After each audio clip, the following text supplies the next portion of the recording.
सत्य की खोज के बारे में कुछ विचार आगे। वे दोनों तो अपने गणित सुलझाने में लग गए। वह जो अजीब आदमी चुपचाप बैठा था मौन, वह क्या कर रहा था रात भर से? वह मौन होने की कोशिश कर रहा था, क्योंकि ज़िंदगी में कोई भी सवाल हल करना हो तो मौन हो जाना बहुत ही ज़रूरी है।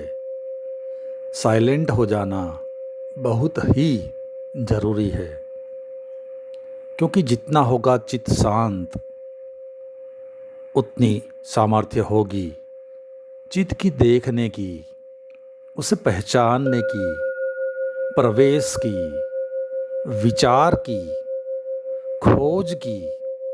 तो पूरी रात से वह अजीब आदमी कोशिश कर रहा था कि सब बातें शांत हो जाए, मन में कोई उलझन न रह जाए, कोई विचार न रह जाए।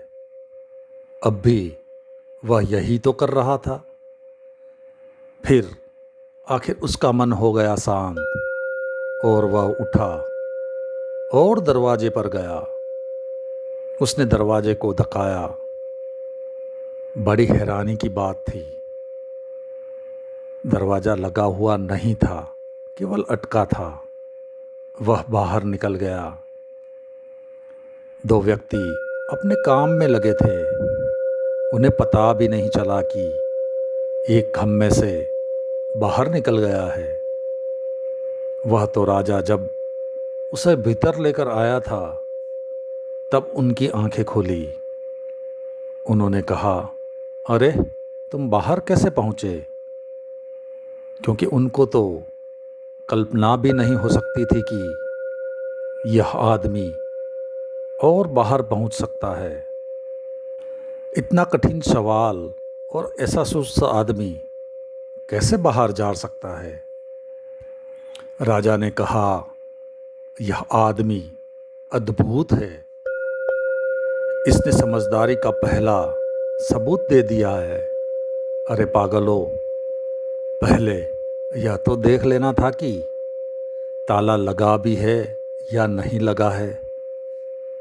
तुम तो केवल उसे खोलने की कोशिश में लग गए। पहली बात जाननी जरूरी थी। समझदारी का पहला नियम था कि जिस सवाल को हम हल करना चाहते हैं, देख तो ले कि वह सवाल है भी या नहीं। जो इस बात को सोचे बिना सवाल को हल करने में लग जाता है, वह क्या कभी सवाल को हल कर पाएगा? क्योंकि सवाल होता तो हल भी हो जाता। सवाल तो है ही नहीं, तो हल होगा कैसे? बस आज इतना ही, बाकी अगले अध्याय में।